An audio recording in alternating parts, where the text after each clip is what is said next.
ẹgbọ́n náà ṣé ọdún Ọ̀ṣun Òṣogbo festival kan ló máa ń ṣe ní ilẹ̀ Yorùbá ni. Nínú fọ́nrán yìí máa sọ oríṣiríṣi ọdún tí a máa ń ṣe nílẹ̀ Yorùbá, oṣù tá a máa ń ṣe àti ọjọ́ tá a máa ń ṣe. Ẹ máa bá wa ká lọ.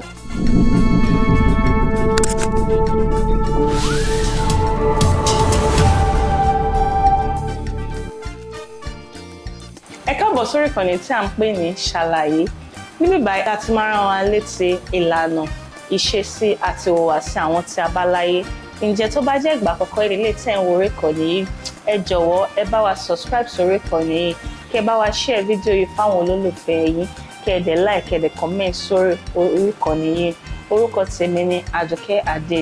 Ìkọkànlá tí màá máa dárúkọ ni Ẹ̀fà festival tí wọ́n máa ń ṣe láàárín oṣù kẹfà sí oṣù keje ní ìlú Ilé-Ifẹ̀ ló ti máa ń ṣe Ẹ̀fà festival yìí. Ìkẹwàá tí màá máa dárúkọ lónìí náà ni Ìgògù festival tí wọ́n máa ń ṣe ní Ondo State ní ìlú Ọ̀wọ̀. Wọ́n máa ń ṣe ọdún yìí ní oṣù kẹwàá September ló máa ń ṣe ọdún Ìgògù festival. Ìkẹsàn tí màá máa dárúkọ lónìí náà ni Ìṣẹ̀ṣẹ̀dé tí gbogbo àwọn ilẹ̀ Yorùbá ló ti máa ń ṣe ọdún yìí. Wọ́n máa ń ṣe ní Èkó, wọ́n máa ń ṣe ní Ọ̀ṣun State, wọ́n máa ń ṣe ní Èkìtì, wọ́n máa ń ṣe ní Ọ̀yọ́, wọ́n máa ń ṣe ní Kwara, wọ́n dẹ̀ máa ń ṣe ní Ondo. Gbogbo ilẹ̀ Yorùbá ló ti máa ń ṣe Ìṣẹ̀ṣẹ̀dé. Wọ́n dẹ̀ máa ń ṣe ọdún yìí ní oṣù kẹjọ. Ẹlẹ́ẹ̀kẹjọ tí màá máa dárúkọ náà ni ọdún Òróṣù festival tí wọ́n máa ń ṣe ní Òkè-Ìlà-Ọ̀ràngún. Oṣù tó máa ń ṣe ọdún yìí náà ni oṣù kẹjọ ló máa ń ṣe ọdún yìí ní Òkè-Ìlà-Ọ̀ràngún. Ẹlẹ́ẹ̀keje tí màá máa dárúkọ lónìí náà ni Orò festival tí wọ́n máa ń ṣe ní gbogbo ilẹ̀ Yorùbá.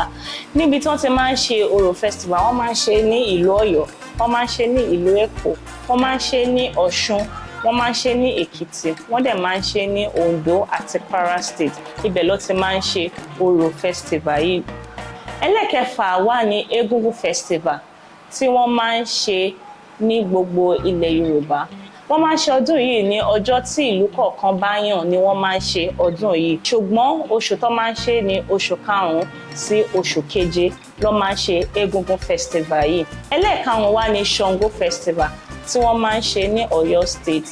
Ibi tó ti máa ń ṣe náà ní Ọ̀yọ́ Town.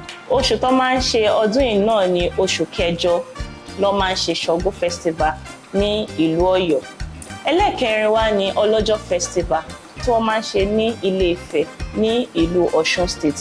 Wọ́n máa ń ṣe ọdún yìí ní oṣù kẹsàn-án sí oṣù kẹwàá ló máa ń ṣe Ọlọ́jọ́ festival ní ìlú Ilé-Ifẹ̀. Ẹlẹ́ẹ̀kẹta tí mo fẹ́ dárúkọ náà ni Ojúde Ọba tí wọ́n máa ń ṣe ní Ìjẹ̀bú Òde ní Ogun State. Wọ́n máa ń ṣe ọdún yìí ní ọjọ́ kejì tí wọ́n bá parí Iléyá. Ìkejì tí màá máa dárúkọ náà ni Ọ̀ṣun Òṣogbo festival tí wọ́n máa ń ṣe ní ìlú Ọ̀ṣun ní Òṣogbo ló ti máa ń ṣe Ọ̀ṣun Òṣogbo festival. Oṣù tó dẹ̀ máa ń ṣe ọdún yìí náà ni oṣù kẹjọ ló máa ń ṣe ọdún yìí. Àkọ́kọ́ tí màá máa dárúkọ náà ni Ẹ̀yọ̀ festival tí wọ́n máa ń ṣe ní ìlú Èkó ní Lagos Island ló ti máa ń ṣe Ẹ̀yọ̀ festival yìí. Ẹ wò ó, kò ní jù báyìí lọ nínú fọ́nrán yìí. Ǹjẹ́ tó bá jẹ́ ìgbà àkọ́kọ́ ilé tí ẹ wo orí ìkànnì yìí, ẹ jọ̀wọ́ ẹ bá wa subscribe sórí ìkànnì yìí, kẹ́ bá wa share fídíò yìí fún àwọn olólùfẹ́ yín, kẹ́ dẹ̀ bá wa like, kẹ́ dẹ̀ comment sí orí ìkànnì yìí. Orúkọ tèmi ò yí padà, Àdùkẹ́ Adé. Ó dàbọ̀.